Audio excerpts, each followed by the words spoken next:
Gonna fade in. Hey, hello everybody. How we doing tonight? All right, we got our sound. Hey, thank you everybody. It's me, Will Pottorff. Thank you for tuning in to our inking demo. This is part 2 of our original, taking a piece from, starting a piece from the ground up and basically going from pencils to inks and maybe we'll do I guess a digital demo. I'm not really that good at digital, so I'm not gonna force that on you. So there's that. That's always. I'm not gonna force anything on you tonight. In fact, tonight we're just gonna sit down and we're just gonna do some good old inking on our deadly spawn. If you were at home drawing along, you should have a deadly spawn that looks somewhat like this. It doesn't have to look exactly like that. How you draw your deadly spawn is up to you. Now, admittedly, my camera, I talked to Deanna about this, and I was rewatching in the video, and yeah, my camera kind of sucks. I'm still kind of still really figuring out a lot of this, yeah, a lot of this live demo streaming art sessions, but hey, you know what? At least we're growing together. I think ink will probably show up better on this than my pencil work. I know it's kind of it's refocusing and stuff like that, which, I'm sorry. I don't know what to say about that, But hey, it's okay, because, we're just trying to survive. We're all rats, in a sense. I got a rat right here. That's actually, I don't want to bring that onto camera, just to let everyone know that I have a rat on me at all times. So look out, okay? This is a rescue rat. Her name is Serenity. We adopted her from the Manly Rat Rescue. They were very nice. They took care of her. We take care of her too. I'm just gonna give her a little kiss, and I'm gonna pass her off to the universe. Oh, never mind. I'm just gonna hold on to her. Actually, I'm gonna put her back in her cage, but I'll be right back. Just wanted to, because last time the rats were messing around and stuff, and it was kind of just to prove that we do have rats, and that they're very real, and they're very lovely. Yeah, we just right there. I'm gonna put you back, Serenity. Okay. Sweet. You know what they say, rats, they're proof that man enjoys just a good time at home with having a few brewskis and drawing a deadly spawn. Okay, folks, so what we're going to be doing, I posted it up on my Instagram, but I want to make sure everyone has the right amount of materials if we're going to go in and do this bad boy. Once again, I'm using tonight one of my favorite, Dr. P.H. Martin's Black Star. It was funny, I was talking to my buddy Shanthan Jetty not too long ago, and I remember recommending him, was it the Higgins Black Star, which now I have to say, this stuff, I've been using it for a while now. I definitely recommend it a little bit more. That said, we're going to be using that up today. I want to make sure if you have some acrylic gouache in you. Oh, I'm so sorry. I said zinc white on the Instagram. I actually have a titanium white, which, for what it's worth, it's a marginal kind of difference, especially when you're doing tone paper and stuff. I really just need it in there for the highlights and what have you. And then once again, we have some microns that we're going to be using right here, just for some nitty-gritty details, what have you. Over here, we have our Jelly Roll pen. It's a Japanese white ink pen, basically, at 5. So, get that ready. What else? I've got... once again, the Strathmore gray tone paper, multimedia, so it's going to be sucking up that ink in a way that is pretty fantastic. And folks, I'm just going to pour the first thing, and we're just going to go to town. Now, if you're working at home, I want you to be using your largest brush on this, in the sense your largest round brush, so that we can get the big contours, the big details in there first. You know, because I think the instinct is like you want to go in and do all these little bitty teeth right here. You know, I'll give you another example. This is actually a piece I recently did for Stream of Blood. Really great Twitch stream. You gotta check it out. It's a lot of fun. Jared Logan, fantastic comedian, performer, actor, and game master. And yeah, this is the piece I did. I just want to point out, it's easy just to kind of like jump into the details and stuff, like the nitty-gritty details of like the hair, the beard, all that, but you want to get the big contour stuff. And on this one I was using like my biggest brush to kind of just like up, zip, zip, zip, zip, just get all those lines down. Another good example, which is one of the title cards I used for this this bad boy. I got like all the big lines, as you can see, down, you know, before getting those nitty-gritty details. That's what we're all about here, folks, getting the nitty-gritty details last. Okay, let's get the big stuff done first, and then you're halfway done having a inked deadly spawn creature. Here we go. All right, there you go. So the big black spots right here that we marked off with our pencil, we're just gonna go to town and just kind of, ooh yeah, there you go. And I love this brush too. It's a Red Sable Utrecht brush. Oh, go fig. Red Sable. Oh, it's so fantastic. It just kind of like moves, and it just like, ooh, yeah, you get nice controlled lines with it, and it's beautiful. We're already, folks, you can hear me say this 100 million times, but we're already cooking with gas, if you know what I mean. Right there. Oh yeah, we're just gonna get all the big spots marked up first before we're getting the nitty-gritty details. Oh, Deanna's here already. Say hi, hon. She's going to be monitoring the chat, which so far nobody's said anything, so it's all okay. You want me to monitor the chat? If you want, you know. I know you wanted to work up here. I did. I'm making food. Oh, okay, okay. I will bring my stuff up, though. Go for it, go for it. Yeah. Deanna is my life partner, work partner. I would say life partner in general. We do basically everything together. Basically, and no, she is she's a guiding force in my life that for some reason I squander constantly because I'm just not a smart person, and she is just always very, very fortunate to have Deanna in my life, and that's a fact. That's a fact, bro. And that's where we're really cooking with gas tonight. Oh my goodness. There you go. I didn't put the public domain music on, but that's okay, because I'm just going to vamp with you. We're just going to have a fun conversation while we're inking, and oh my god, what's more fun than just sitting down, having a few brewskis, inking up with your ink bros, you know? I used to have them all the time in art school.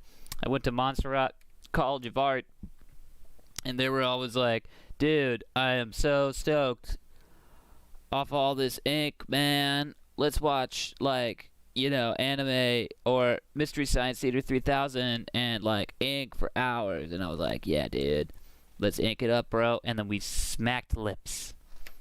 Me and my buddy Corey, who's now married. And that's the story. I'm not sure I should have been telling just there. But look at that line. Isn't that nice? This thing, it just kind of like, it has a lot of control.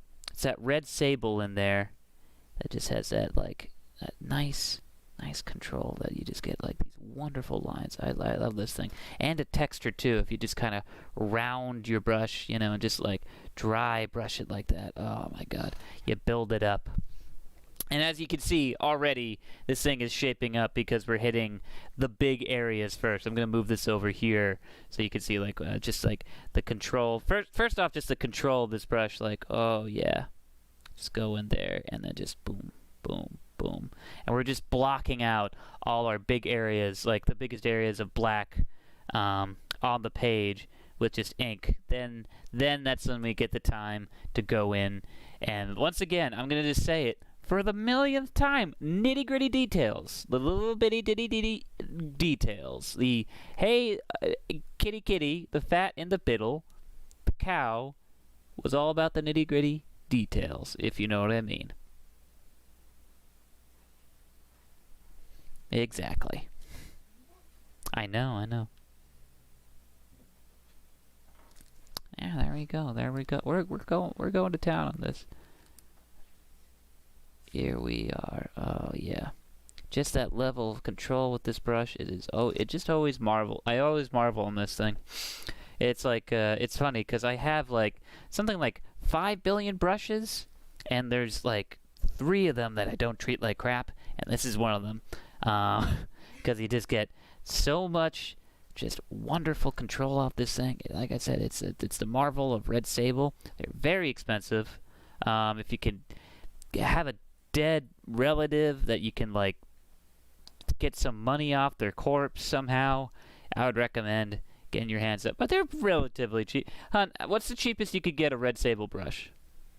Those prices fluctuate a lot because the fish and game industry banned the receiving and shipping of Kolinsky sable hairs. Right. So there is, there's a problematic nature with these brushes, but that said, So yeah. the price goes up all the time. Price fluctuates. Functuates, more like it. Oy. We are cooking with gas now, am I right? They're cooking with oil downstairs. They Oh. got the fresh fish. Apparently, Deanna's brother, William Burke, who I also live with, and you have no problem with that, with all of us living together at all times. It's always fun. It's never not fun. Apparently, his friend is over, and they're cooking a fish. Yeah, they caught it. They caught a fish, and they're cooking it. 28 inches. So how does it feel that your brother is a murderer? Of fish. Yes, a fish. For food. Yeah. Did you know Nemo was a fish? Yeah, but From the classic Finding Nemo? he's a poisonous fish. Clownfish aren't poisonous. I think they are. They're not. I thought they were. They're immune to poison. That's a big difference. Poisonous. Clownfish poisonous? They are not poisonous. They just live in sea what? How do you pronounce that word? Folks, if you can just kind of type in anemones. Anemones. Anemones. Oh, that's right. Yeah, so they cannot be poisoned by the sea anemones. Yeah, they're immune. It's like a classic quote unquote symbiotic biotic relationship. Yes, that happens a lot in the ocean. Like you get that a lot with those like sucker fish on the bottoms of sharks. You get that a lot with what was it? Jared Kushner on the bottom of Donald Trump. Oh well, I didn't mean to get political, but I just did. Oh well. Bottom feeders. Any case, this is already looking pretty solid, actually. Once again, I want to apologize for the camera issues. It just, well, no, I mean just like it's not like it's definitely picking up more on the camera now. Like over like last week, where it's like my pencil work wasn't really kind of like coming in, but. Hey, as I keep doing these, and I hope to keep doing them, I've been getting steady views on them. People have been dropping in and out, so that's kind of cool. But that said, yeah, no, I'm hoping all of you out there are enjoying this, and I hope to do these as more of these as I continue, and hopefully my setup will get a little bit better. I'm hoping I can get a semi-decent camera at a certain point, but no, I mean everything else so far has been working out with this, and no, I just honestly I like showing people how to do it, just how to do like a little ink drawing, and we're doing this ink drawing together, and I honestly do hope, like legitimately, because this is kind of like a hangout. I would even say like an art party, Back in college, me and my buddies, we would stay up late, watch Mystery Science Theater 3000, and just kind of have a bunch of soda or coffee just to stay up and just kind of draw and draw, just get some illustration projects done together or whatever kind of artwork, homework. And, it would just be these art parties where just not a lot of talking would go down, but we would look up and laugh and just kind of oh yeah. And that's perfect. That was like a perfect show too. Um, to do artwork too, actually, because it was just like, you know, there's big chunks of time in Mystery Science, the old ones too, where just not a lot will go down, or the esoteric nature of the jokes. You just kind of you just sit there sometimes where it's just like, I don't know who Larry Zonka is, and they keep bringing his name up. I'm not a 78-year-old man. I'd just be like, oh yeah. I remember, like, I think it was, like, the Final Sacrifice. It's one of my favorite episodes. Oh, hey, there's the royalty-free music. Courtesy, Deanna. Thank you, Deanna. I'm gonna like skip around until Something that you like? okay. Yeah, that's fine. That's fine. But I was watching the, like, I think that was the one with Larry Zonka, which I had to look it up. Larry Zonka was apparently some sort of football player from the 70s. That I just, you know, look, I was born in 91, okay? The year that Silence of the Lambs came out. That's all that was on my mind, you know? When I was a 1-year-old baby, I had no clue who Larry Zonka was. I was just all about, like, who this Hannibal Lecter guy is. I love him. As a 1-year-old baby. This is a fact. Oh, boy. Hey, honey, are there any comments yet? Nope, not yet. Hey, it's all good. Because a lot of this, we're just hanging, we're inking, we're having ourselves a fun old time. Just reminiscing about art parties. Because ultimately, that's what this is. This is just an art party. Where we just sit down, we draw together, I tell you what's going on in my life. Hey, maybe you chime in with a question or something that you want to hang, you know, and draw along. Like, yeah, hit us up. This is like, I'm having trouble. Oh, wait a second. Royalty-free synthwave. Nice. Bow, dow, dow, dow. Alright, I'm down for this. Nice. Ooh, hey, Mahan, do you mind turning it down just a little bit?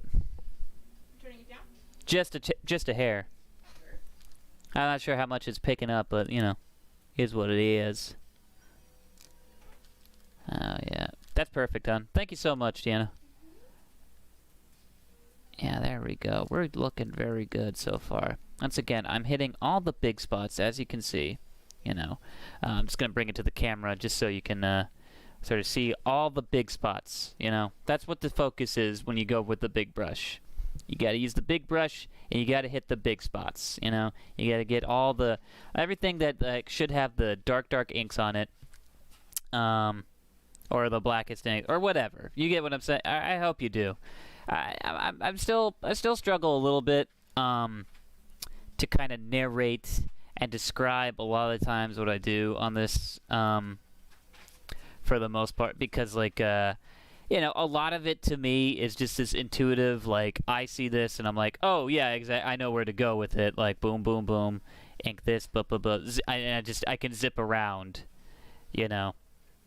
But, you know, it is that thing of when I'm trying to demo it, it's that thing that it's like, oh yeah, I have to, like, verbalize and contextual and put it in a dialogue that folks would be able to pick up and understand exactly what the intuitive thing that I can just, you know, put on the page.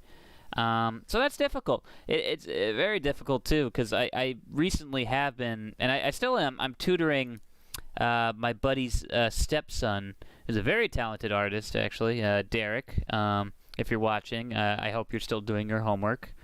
I know he just started his first week of online courses, so good for you, Derek. So our schedule's going to be kind of hectic, but he's a very talented artist. But it is difficult to just kind of, like, really, at times at least, like, there's definitely assignments and stuff I've been doing with him that's been like, oh, okay, cool, this is, like, what I learned in, like, art school, or, like, I remember this, like, from high school. This is pretty simple stuff that's very, like, you know, it translates to kind of, like, you know, you could tell anybody, like, oh, this is what you do. But it is that thing Yeah, I found that at times it's a little like, oh, okay, so when you draw, do it like this, it's a lot of that sort of thing of like kind of trying to like get through that or like understand or what was it, like what's the word, oh, that was William's in the background. Sorry. It's okay. I'll come down in a little while. Okay. Thank you. I thought I said this was a closed set. Okay, now get ready for my Ellen-like explosion, okay? Do you know I was in Finding Dory? Did you know that? Why work on my show? I'm Ellen DeGeneres, not Santa Claus! It's an actual thing she said to her staff. I had some interesting thoughts on that. I was talking to my buddy Anthony about this on his Twitch show, Muckville, about the whole Ellen DeGeneres thing. So I won't get into it again. Just check out that stream. It was a lot of fun. I love my buddy Anthony. If he's watching, it'd be kind of cool to see him pop in the comments there. But that said, hey, hey, this is still out there. I'm still making content. I'm still inking along and stuff, and I'm still gonna talk about whatever I really want to talk about. Oh, I did have a thing I wanted to bring up. I am on Letterboxd. If anybody's interested in following me on Letterboxd, it's just my name. But no, I just watched a bunch of movies just recently, all in a row. And I figured that'd be a good spot just to kind of discuss while I just kind of continue to ink willy-nilly here. So let's see here. I got the list right here. Oh yeah, I watched a few classics like back to back, starting with Scanners. I'm mildly ashamed, as always, to admit like I haven't seen like a full-on classic like Scanners, and it's like, yeah, I hadn't actually watched the full film. I've only ever really seen it in clips. And I think you know the clip I'm talking about. AKA the greatest head explosion in cinema since I don't know when. There's others. I should really make a listicle on this. Or just a list. I don't know what a listicle is. It sounds like something... That's right. They make listicles. No, me, I am a millennial who's not a hipster, who's just kind of like that train of thought. No, if I had to make a list of best head explosions, that's still number one, maybe. Number two might be that one awesome head explosion from, have you ever seen Maniac? Bill Ludwig's? Yeah. Classic.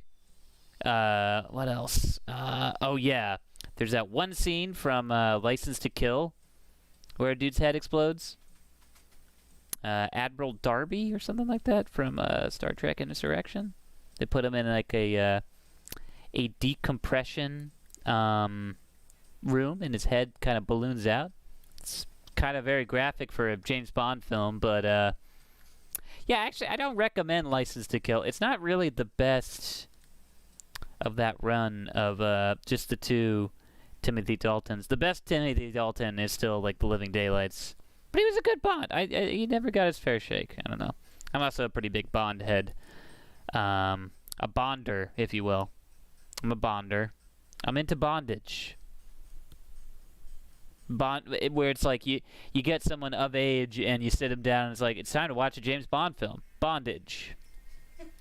That's the thing. That I'm gonna just frickin' trademark that. No one's. Do you bond? Let's do some bondage. Let's do some bonding. How old are you? You're 13. Well, this is PG-13. Let's watch it.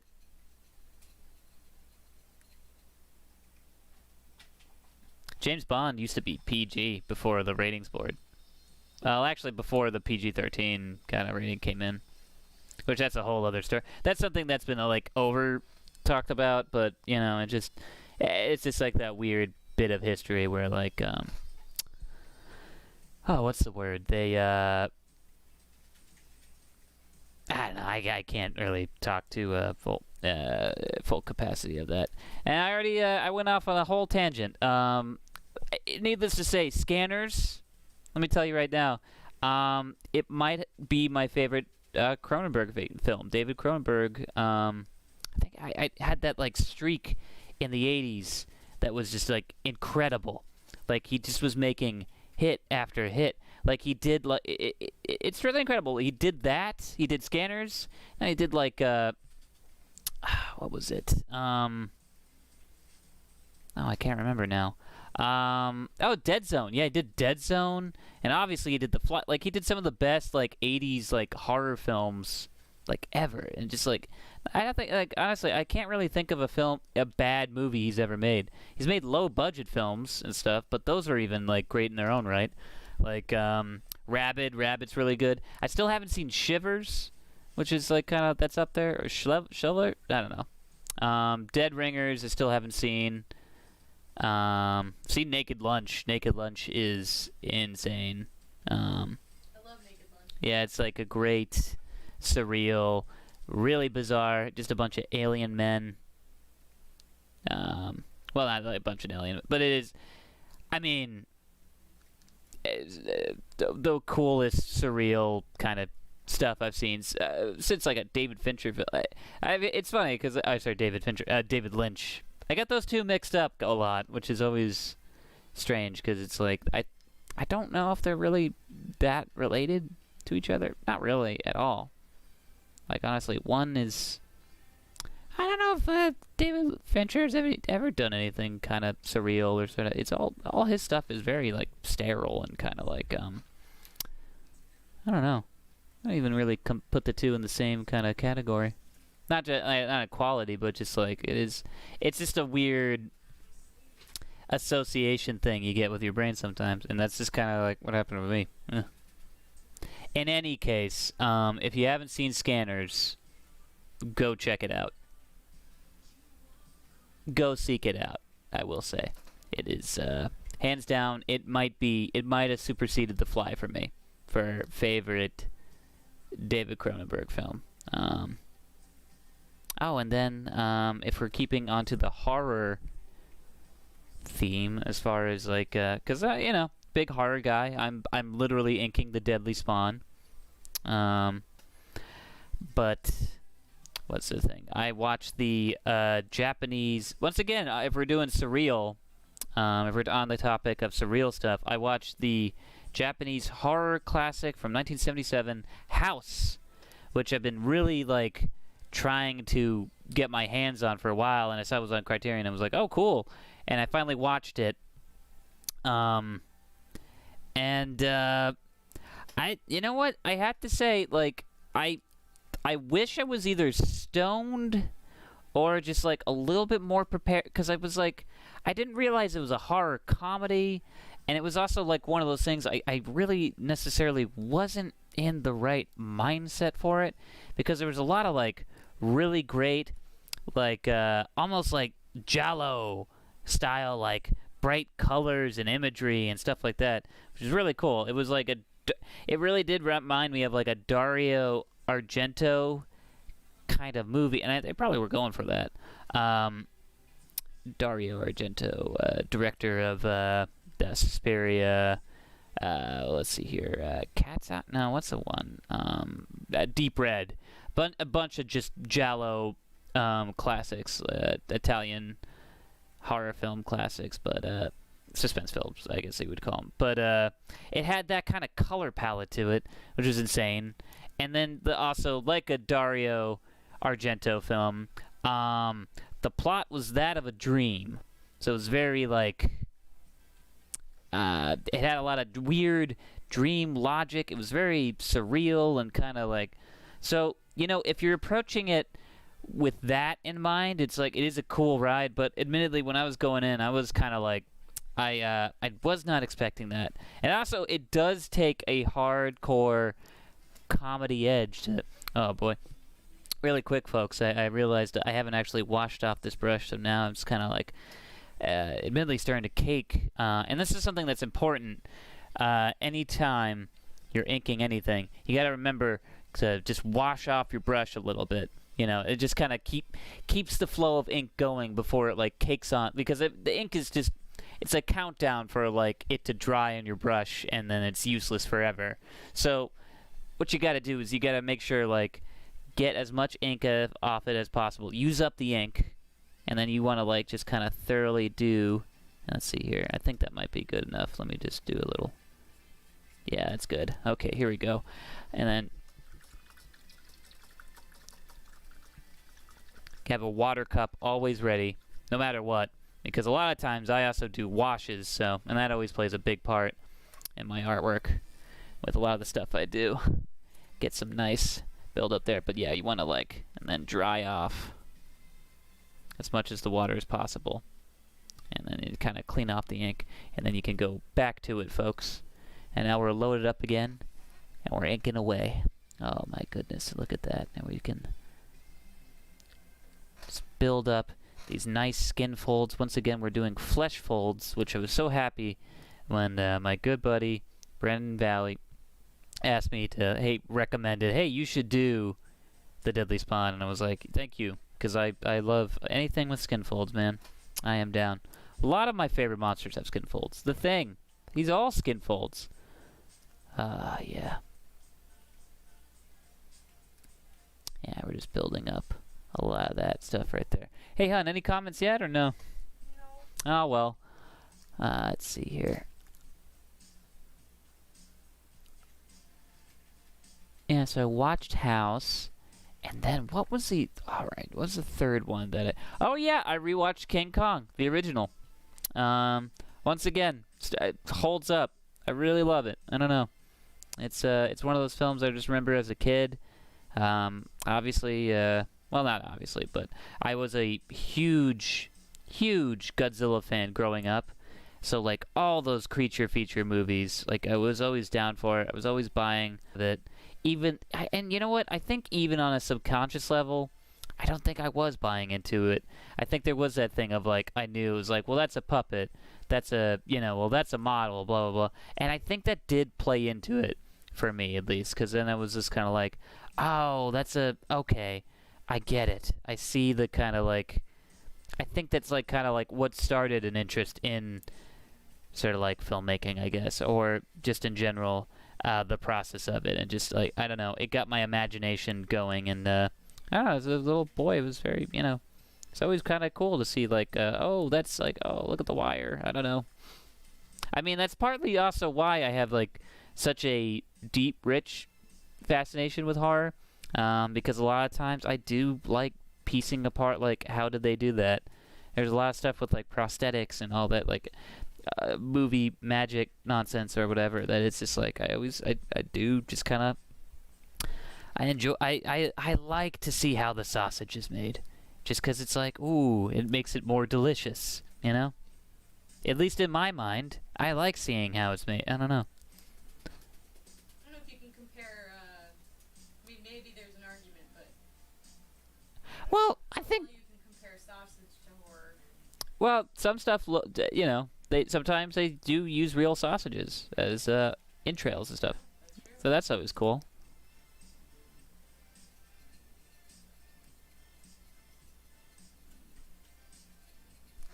There you go. Look at that. We're just building up our Deadly Spawn together. Waza waza.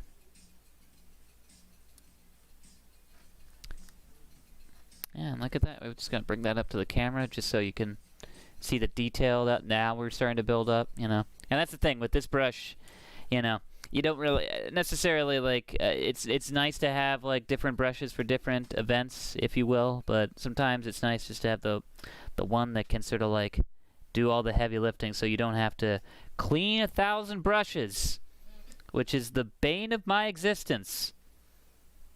If I had to tell you every time, I just kind of, like, I just literally, like, have, like, 6 brushes in, like, one water can, and I'm just like, oh, God, I have to wash all these because otherwise, if you don't wash your brushes and you leave them in the water, you can ruin them, you ruin the shape of them, and it is just a pure living hell. Not really, but you get what I'm saying. Oh boy. Let's see here. What else did I watch? Oh yeah, I watched the comedy. Kind of get off the topic of horror altogether.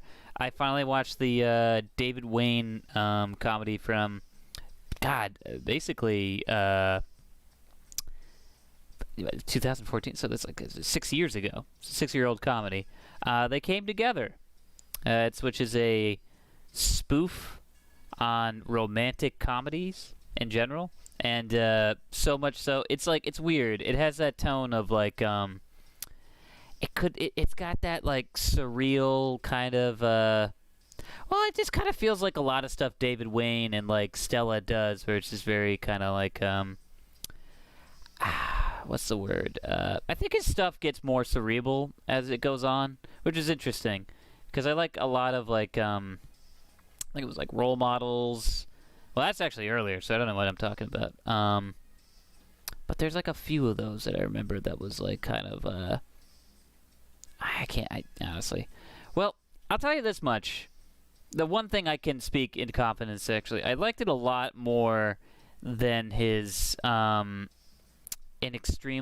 the Doug Kenny biopic that he put together, which was fine. I liked a lot of the performances. I'm a huge Will Forte fan.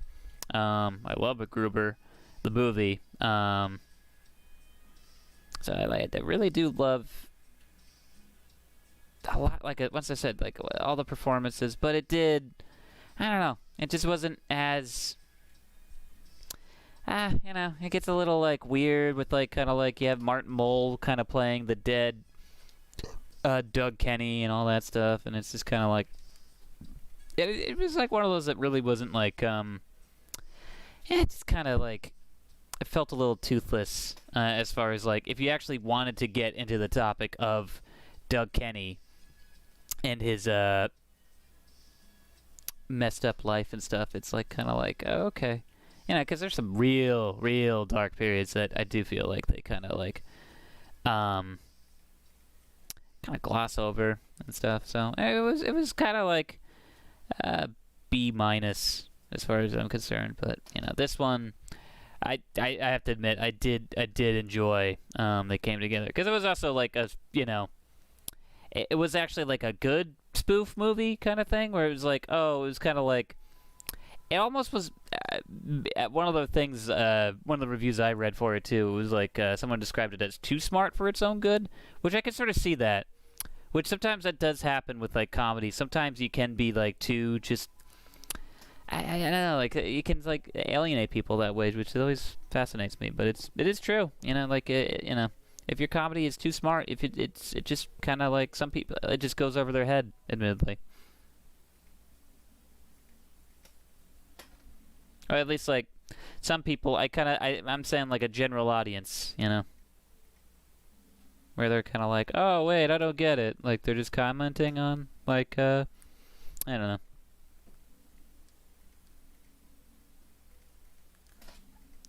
Yeah, we're just kind of. Maybe it's more like an inside joke. I guess so. I guess it's like if you're in the know and you're kind of aware of the premise that is, they're deconstructing the genre of like the subgenre that is of like romantic comedies, and they're making all these like, just blatant like, yeah, and then this happened like it would happen and blah blah, blah, and it's like, and literally there's a scene. I don't know. So, maybe to like someone who's keyed into that, for sure, it'd probably do really well. But I don't know. For someone who's just kind of looking for just a comedy, like, yeah, I don't know. I really liked it. It definitely was a little higher brow, but at the same time being low brow. Because it's like, it's weird. The highbrow of lowbrow? Yeah.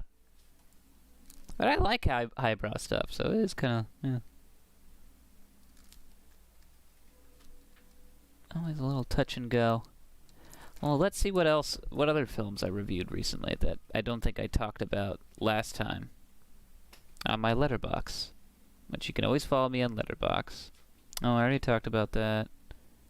Oh, I already talked about, let's see, Oh, I did watch. Oh, these are two good ones too. I did watch them back to back. Oddly enough, a comedy and a western. So not a comedy western. I didn't watch Blazing Saddles, but I did watch The Wild Bunch, which that movie was awesome. It was really rough and tumble in a way that was like, I don't know. Because I always heard that film was like intense, but it was also like, I admittedly I was kind of like, yeah, intense for like 1950, like, but then I remember like, oh yeah, right, this was like in the 60s. This was like 69, so it was like right after like Bonnie and Clyde and stuff, where they were just kind of like blowing away people, with a machine. This is like roughly like when you had like the Easy Riders, like Raging Bull guys, like all the new Hollywood film brats just being like, check it out, I just put like 500 squibs in like Faye Dunaway. We're gonna blow her away now with a gun. And then it's like bam, bam, bam, bam, bam, bam, bam, bam, bam, bam, bam for like 5 minutes. Spoilers, that's how Bonnie and Clyde ends. But if you knew history, that's us. Yeah, anyway.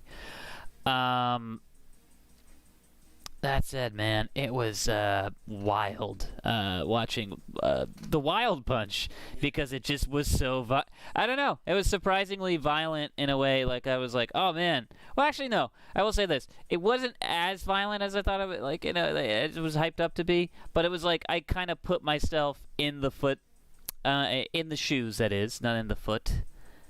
Oh, you idiot. Of like someone watching it of the time, and it was like, yeah, that probably was pretty shocking.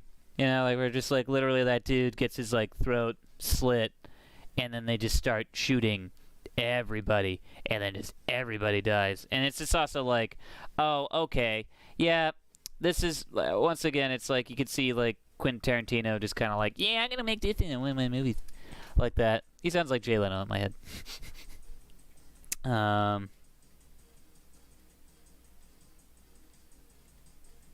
Yeah, it's looking good. Now, as you can see, I'm going into the nitty-gritty details, which, honestly, for a lot of these teeth, I'm probably going to have to whip out the microns, because I love this thing, but I just can't get the same control that I normally get sometimes, like, especially with, like, teeth and stuff like that. I do kind of like the ability to do it with a pen or a pencil, just to kind of get that weight in there. Because brushes are perfect for, like, a lot of organic forms, and like obviously I could brush it with I could brush that tooth with ink. Oh god. But that said, like sometimes, especially when like the teeth are that small and stuff, like if you could see like there's really minute ink details there that I have to get into, it's like I might as well just hit it with like a little micron. Because I just, sometimes, folks, I just want that kind of control in my life, okay? And that's what this is all about. It's about controlling our visual playground. This is our visual playground right here. Look at that. We're playing right now. We're having all kinds of fun. You and me, and Deanna, and whatever that fish smell is, which I'm pretty sure is the food that William's cooking. That's not for you. That's for me.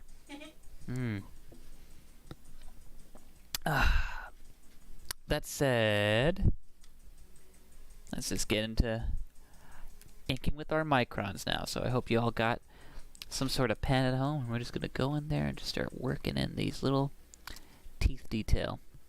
And I also just kind of wanted to do this because, like, once again, I just wanted the control, because I want to make sure that the gums look exactly how I want them to, and it's like, coming around with all these teeth. There you go. So I watched The Wild Bunch, which I totally recommend. It's the best Ernest Borgnine film I've ever seen. Because it was billed as an Ernest Borgnine film. Ernest Borgnine is just a fun name to say. Ernest Borgnine also played Mermaid Man in SpongeBob SquarePants.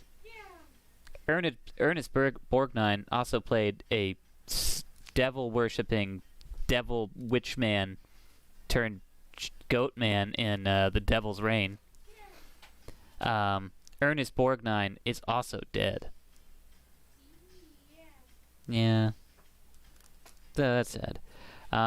But Ernest Borgnine also played Cabby in Escape from New York, 1981.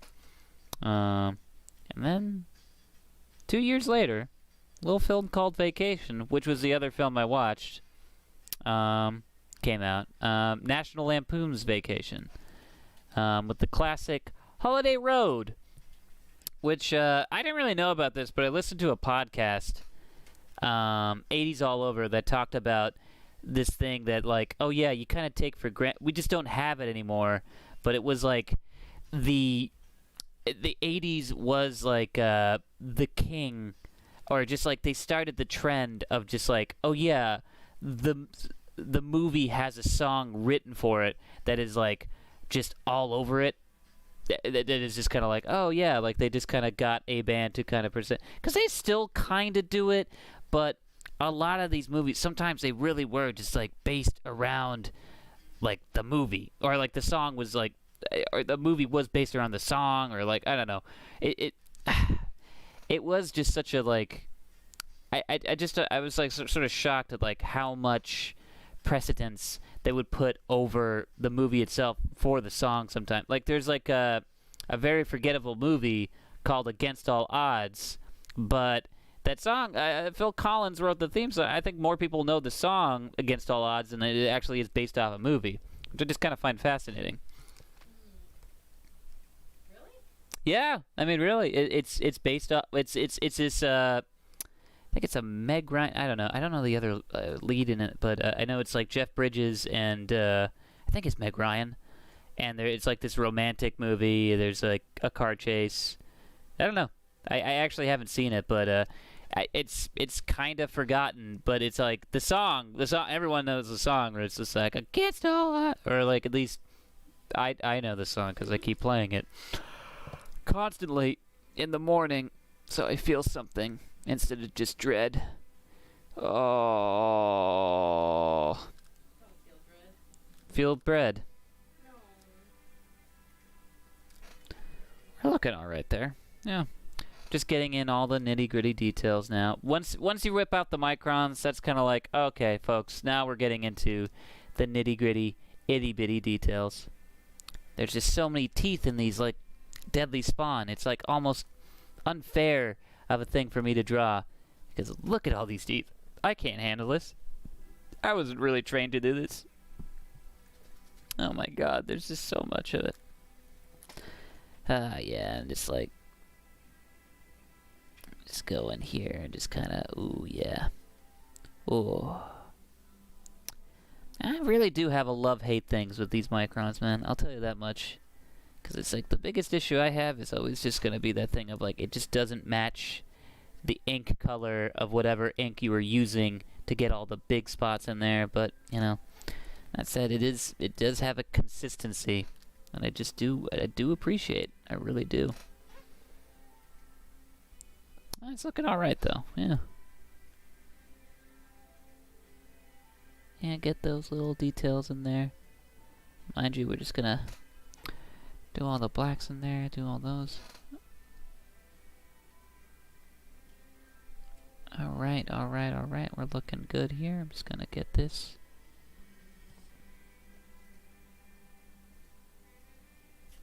Alright. And now to get the little teeth in this area over here, I'm just gonna kind of put that in the center square. Yeah, it's a very weird song. I kind of didn't want to comment on it because it was just so weird, but... Are we in a David Lynch room? Oh, you mean The Red Room, or, well, that's the name of the song from Firewalk with Me. It's like that, like... It's a great song. But no, The Black Lodge. Yeah. Is what I was trying to say.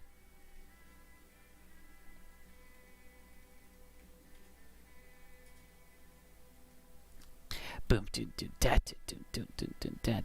that's as much as I can do legally, so they don't hunt me down for the rates. I'm also doing it with my mouth, so they can't really. Just said nice work. Oh, thank you, Sean. Oh, okay. Our first viewer of the evening? I don't know.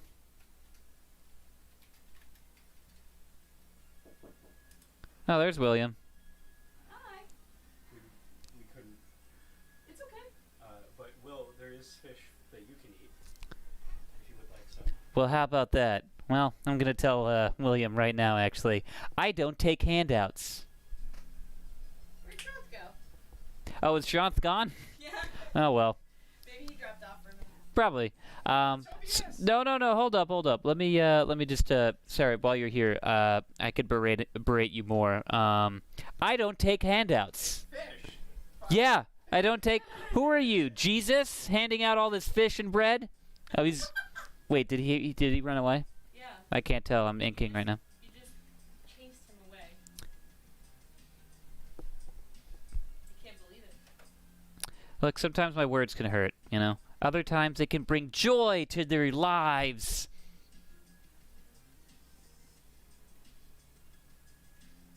That fish does smell really good. It smells pretty good. I did appreciate Sean kind of popping in like that too. Yeah. I wonder if is he in the chat or no? Is it just He said it in the chat. Oh man.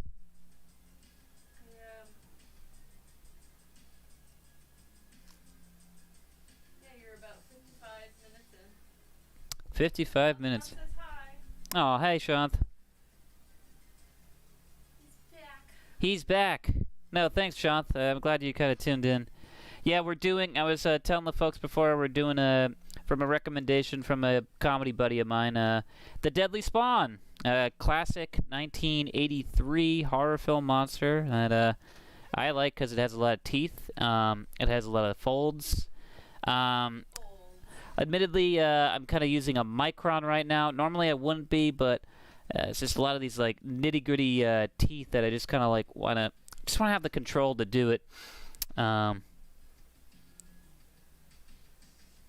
It's always a little problematic using these things because I was saying before too. It's just like the ink just doesn't really match the ink, like the same ink, and it's always like, But that's also nitpicky. If you're doing this at home, if you're inking along, if you're drawing along, it's like, and it looks good to you, hey, I'm not here to control you. It's like, honestly, we're inking together. This is a regular old art party. Yeah, there we go. You up to anything, Sean? Yeah, what are you doing? What are you up to, Shanth? It's just me and Deanna in our studio working together.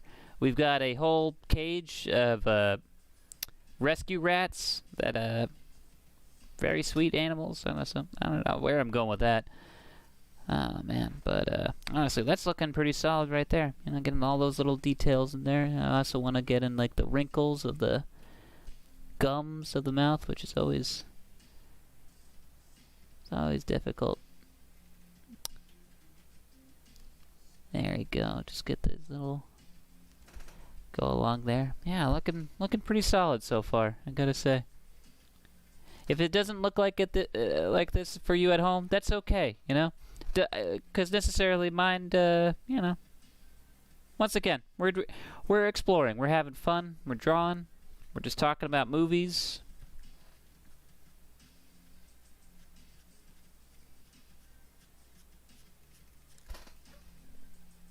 Yeah, it's looking pretty good right there, I gotta say.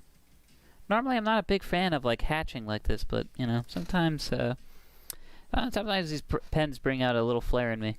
Because ultimately, I'm just gonna do a wash anyway. So that's the other thing too. To do a lot of this like hatching stuff, it doesn't really matter. But I do like the energy that you get from it sometimes. You know, like some of these pieces.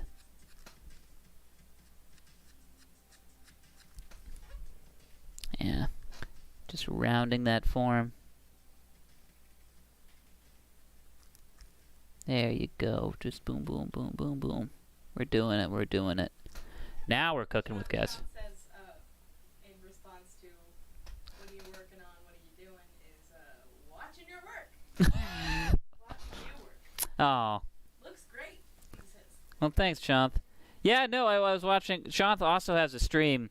For anyone else watching, actually, definitely go check out Shant's stream. It's definitely a little bit more informative, a little bit more, I'm just an acolyte. Acolyte? Acolyte? Struggling today. I really am, actually. It's been a hardcore dyslexic day for Willie P. But, hey, it's okay. Because we're not using words here. I'm not doing poetry for folks right now. What I'm doing is visual poetry, which requires some words to describe what I'm doing, but it's all imagery, baby.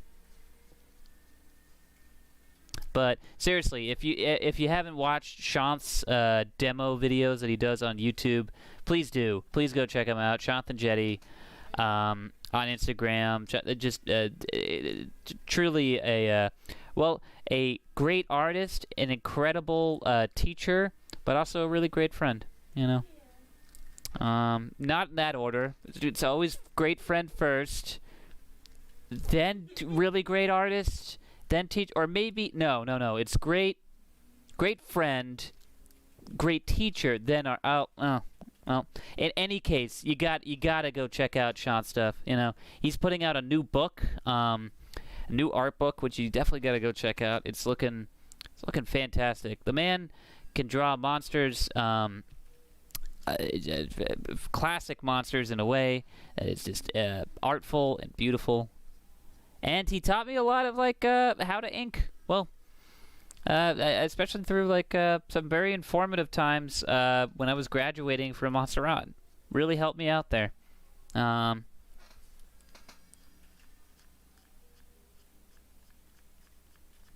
we're just getting all these details in. I really should stop using up this pen to be for all the crosshatches and do the thing I was telling people I was doing with before. All the little nitty-gritty details. Here we go. Bop, bop, bop. Just gonna get all these teeth in there. You said brother, not friend. Oh, that is true.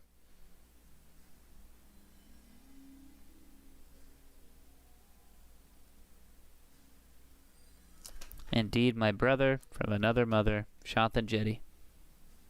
I really do love that man. I really appreciate all the love and support he's really helped me out all these years. I mean, it's wild because it has been literally, it's been close to a decade since I moved up here. I moved up here for college. I'm actually originally a Jersey boy, from the tough streets of Basking Ridge, New Jersey. It was rough. There were deer in the woods, and man, they were They had teeth. and horns. The horns were more terrifying than the teeth, you'd think. But you ever see a fanged doe just kind of Oh my God, was he a doe man? He was a doe man. Oh my goodness. Which is a script I recently wrote for the Slanted Hallway. Which, if you haven't checked out the Slanted Hallway, it is a scripted radio show / podcast. It is technically a podcast, but we treat it as a radio show. A radio play, that is. Where me and my buddies, Dan Butler and Alex Williams, we all write and act and perform on it. All these kind of faux Twilight Zone episodes and stuff. Well, that we just kind of the best way to describe it, I've described it to friends and family and just in general people. It's Twilight Zone except dumb, you know. Which we just actually dropped our newest episode. I believe it was yesterday. No, it was Tuesday, right, hon? I think. The only reason I bring it up is the fact that Deanna also did the artwork for it, which is very cool. It was very cool of her, actually, and it was an incredible piece for an episode I wrote, actually, which I was really happy it came out the way it did. Kind of amazing that we worked together on that. Yeah. Well, me and you, we've been working together since 2014, technically. Yeah. But it's, I guess, our first, officially, public. Yeah, I think so, yeah. That we're both, kind of oh, yeah. We're one of those power couples, like Beyonce and, oh God. Oh no, Jay-Z. Okay, I remembered. Oh man.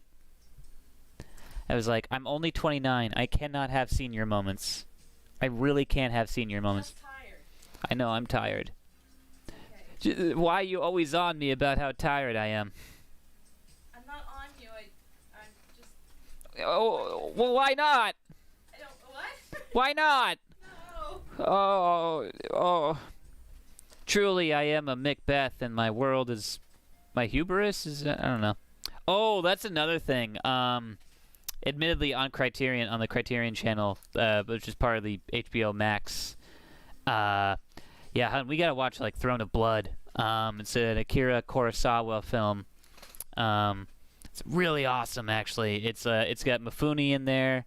I'm gonna butcher his Toshi or not Toshi. It's a Toshi.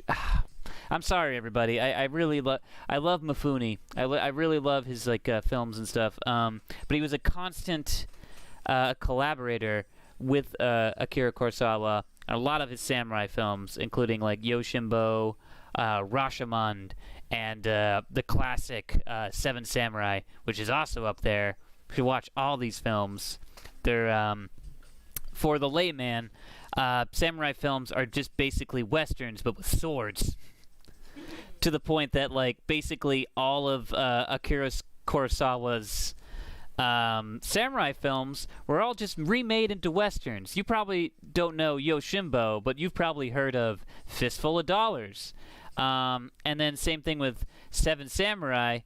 Maybe you've heard of it, but you might have heard of The Magnificent Seven. Or you might have also heard of A Bug's Life.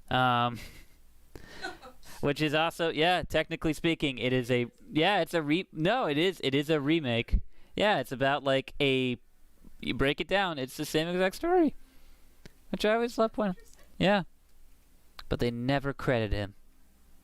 And Akira Kurosawa from the grave would summon, oh, and this is my version of it, it kind of summons a bunch of like Oni spirits to kind of like, you know, create some trouble for some folks over at Pixar.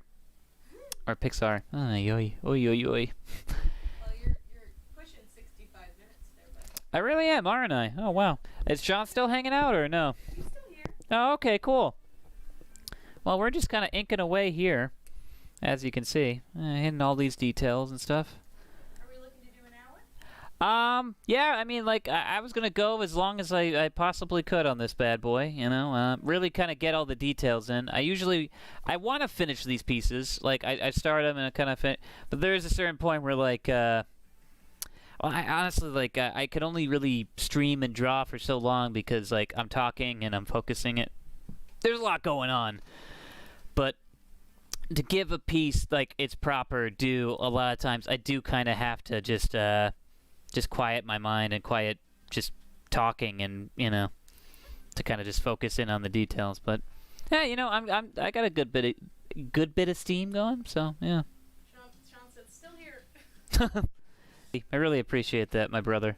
But oh my God, Throne of Blood is awesome because Akira Kurosawa was also all about, for a short time, not a short time, but it was all throughout his career. He would just do like these his versions of like great Shakespeare plays and stuff like that, tragedies, what have you. I think his magnum opus is probably Ron, but Throne of Blood for me, man.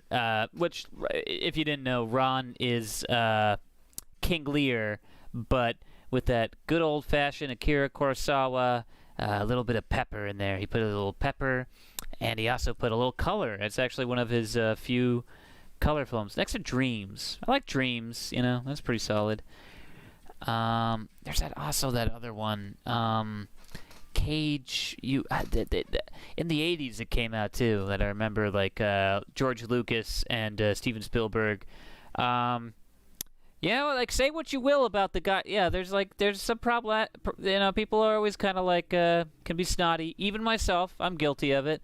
I've been guilty of like kind of being snotty about like, oh, they ruined the film industry, blah blah blah. You know, but hey, to their credit, they took the guy that they loved his stuff and were like worshiping and stuff, and they used their, you know, their Hollywood connections to get one of his films made. So you know what? hats off to him because I love that man's work.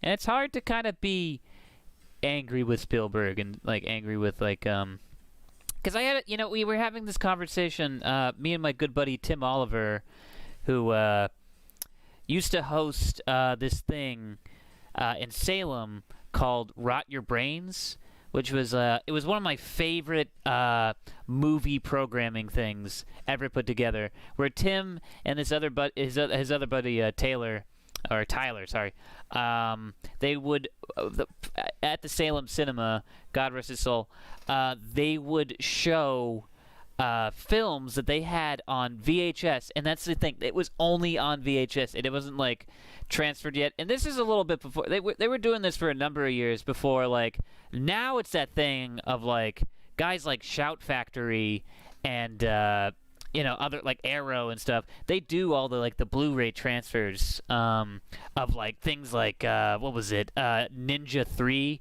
The Domination, which would just forever be like on VHS, because who would want that but hey, all these millennials growing up watching those things on VHS are like, well, I want to watch it on my Blu-ray player, so there's a market, baby. In any case, they would show those VHS tapes and stuff, those versions of it, like at the Salem Cinema, and like kind of do like a little commentary about the film, and it was awesome. We watched one time we were able to catch it. Actually, we watched what was it? A Brain Scan, which is yeah, it was fun. It was a really trashy '90s horror film with Eddie Furlong as the main character, which that was fun. Oh man, yeah, it's looking pretty solid. I'm really just using this this pen right now to kind of get all this little texture in there. Just kind of.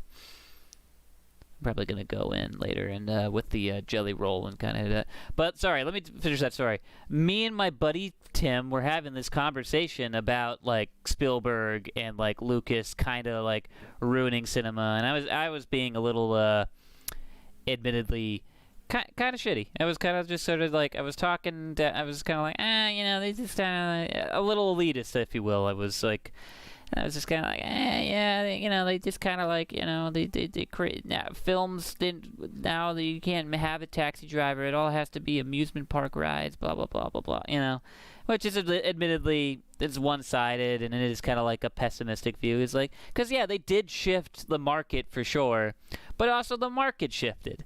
So it's like I don't know what to say. Like people weren't clamoring for. Like admittedly, when like Raging Bull came out. It's one of the greatest movies ever made. But the audiences were just at that point kind of done with that sort of stuff. They were kind of like, we don't want the nitty-gritty. We want the nitty-gritty here. You should call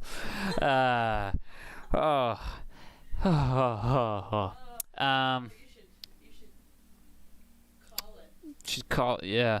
Is this my suicide note? I don't know.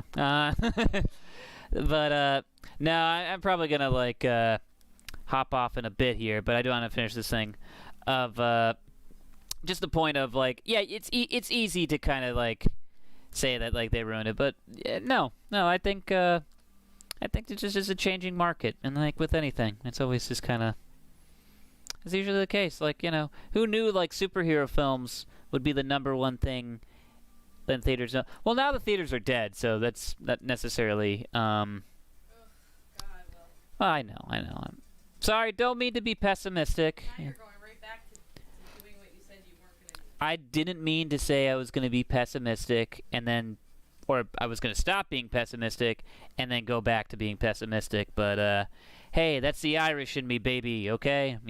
Is the boy dead? Too bad. Oh, well, bury it. Whatever. I don't know what that means, but, At least the Irish gave you a good sense of humor. I think so. I still remember that on my grandfather's, what was it? What do you call those cards you hand out at a funeral? I don't know. The little cards that say like, yeah, it was cool. No, I just remember that like that was one of the things like. Probably the most Irish thing I've ever seen. Yeah, literally the pamphlet like read like feel no guilt and laughter. You know, it's Yeah. like yeah. And then we went on to like over to like our family bar that the Fitzpatricks on my mom's side would gather, and oh man, we gathered for sure, and it was Oh, it was kind of embarrassing. oh, it was a time and a half for sure. But oh man, the Irish filled with love and sadness, and Sometimes at the same time. a lot of Jameson. Oh wait, no, I mean love. Is that But- how your mom does it? She is definitely filled with a sort of love. I love my mom. No bad words about mom tonight. Actually, we were supposed to visit her at some point this week. Well, where she's coming up to I don't know. We're still. Was that? Is she coming this way? I'm not sure if we should describe the plans on the stream, but that said, like, yeah, we'll have to figure that out. Sorry, folks. I'm not gonna let all the details of my wonderful, lavish life I live with my mother out there for everyone to know. Sometimes it's between a boy and her mother to kind of discuss that. Her mother? Listen, we're gender fluid now. Yeah, you know what? Yeah, I don't care. You know what? It's whatever I want to describe it. I'm just happy for you. Thank you, honey. I deeply appreciate that. You can do whatever you want. And we can draw and ink whatever we want, which that's what we're doing right now. Yeah. That's looking pretty solid, though. What are we at here? Because honestly, like, I really do leave steam, and I think like it's to the detriment of myself and the viewer for sure. Like, listen to my nonsense. 5 minutes. 75 minutes. I probably could do this for 2 hours, but honestly, I Well, I- now you can do it all day. probably could do it all day. I do it all day in general. I'm like just gonna, let's see here. I'm just gonna start the wash on this thing because there's still some like Hey. Yeah? Don't get too wrapped up.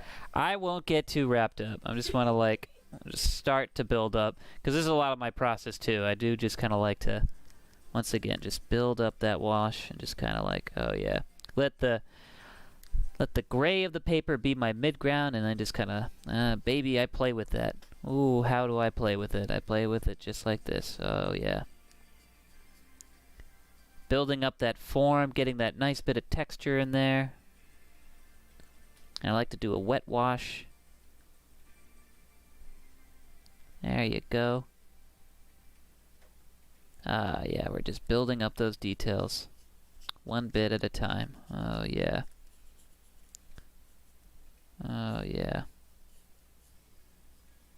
Nice little bit of wash in there. Oh, yeah, we get that nice form.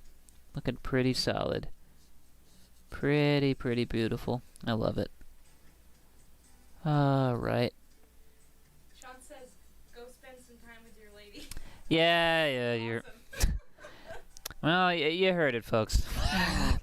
Yeah, Movie. let's go watch Throne of Blood, for I sure. have to work all day. Folks, you're right. I should spend some time with my lady. For now, this is what it is. I'm probably going to come back later after I'm done hanging with Deanna and just kind of finish it up. Or probably finish it up tomorrow because I'm just exhausted.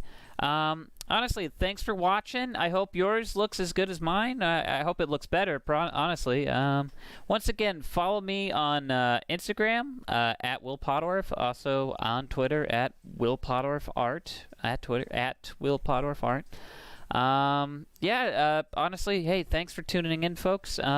Hey, thanks for sticking around, Shanth. I really appreciate that, man. It's always good to see you. And once again, check out Shanth and Jetty. Check out everybody I recommended. Check them out. They're all great people. Check out Slanted Hallway, our newest episode. Oh, you got three viewers now. Oh, I got 3 people actually tuning in. I'm sorry, folks. I'm gonna tune out now, but No. once again, hey, the video will be up. Even once I log off and stuff, but hey, I need to take a break. Honestly, thanks for everybody for tuning in. I will be back. I want to keep doing these. There's a lot of fun. I will be back next Thursday, 9 p.m. So stay tuned, and I'll keep you posted of what we're drawing then too. All right, I love y'all.